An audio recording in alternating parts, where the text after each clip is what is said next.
Dictation अभी 5 second में चालू होगी।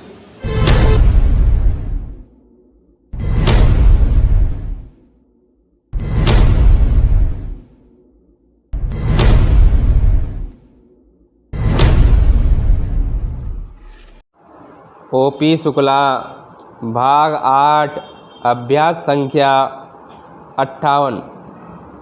अध्यक्ष महोदय, मैं सदन का ध्यान इस ओर दिलाना चाहता हूं कि जहां तक शिक्षा का संबंध है, इस बजट में उसके लिए कोई विशेष प्रावधान नहीं किया गया है।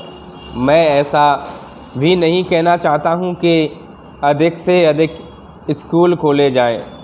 इससे मेरा तात्पर्य यह है कि जितने भी स्कूल हैं उनमें ही सभी तरह की सुविधाएं होनी चाहिए। समय के अनुसार जो परिवर्तन होते रहते हैं उनकी ओर भी हमें अवश्य ध्यान देना चाहिए। इस समय जो सबसे आवश्यक बात है वह यह है, शिक्षा में मौलिक परिवर्तन किया जाना चाहिए।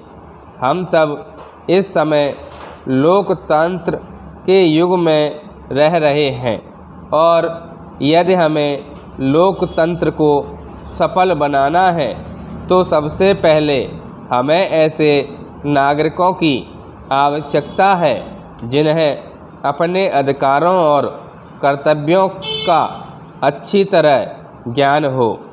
पैरा महोदय, मैं अपने माननीय मंत्री जी का, जिन्होंने बजट भाषण दिया है और अपनी नीतियों की घोषणा की है, धन्यवाद करना चाहता हूँ।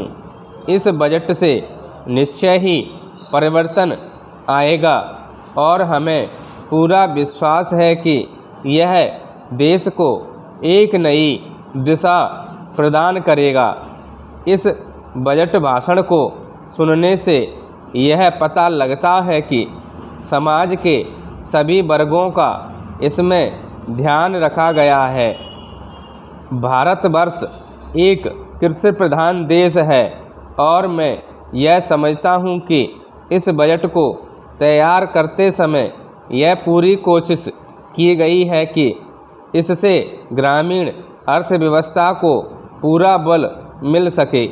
इस बजट में हमारे ग्रामीण भाइयों के लिए जो कोशिशें की गई हैं उनमें सिंचाई के साधनों तथा गांवों में पक्की सड़कें बनाने के लिए विशेष रूप से ध्यान दिया गया है ताकि उनका गांव और खेत से अच्छा और निकट का संबंध बन सके। इसके अतिरिक्त इस बजट में कुटीर उद्योग और रोजगार के साधनों पर भी विशेष बल दिया गया है। इससे ग्रामीण अर्थव्यवस्था को बहुत बड़ी राहत मिलेगी। पैरा महोदय, इस अवसर पर मैं एक बात की ओर आपका ध्यान आकर्षित करना चाहता हूँ। बहुत से हमारे भाइयों ने कहा है कि वे अपने क्षेत्र की सफाई आदि के कार्यों में सहयोग नहीं देंगे। मैं इससे भली भांति परिचित हूँ कि राजनीतिक दल स्वास्थ्य के विषय में ध्यान रखते हैं क्योंकि यह एक बहुत ही आवश्यक कार्य है। इसमें राजनीति का कोई रंग नहीं आना चाहिए, ऐसी मेरी आशा है।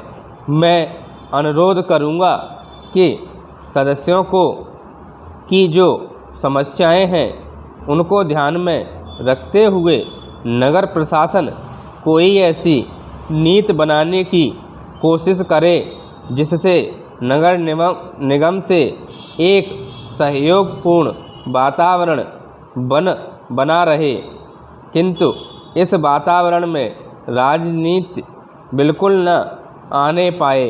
हमारे सामने एक मंजिल हो कि हमें जनता का काम करना है, क्योंकि जनता के लिए हम चुनकर आए हैं। इसमें किसी दल का कोई प्रश्न नहीं होना चाहिए। पैरा।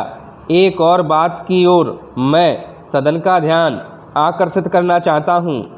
बेसहारा महिलाओं के लिए भी इस बजट में प्रावधान किया जाना चाहिए।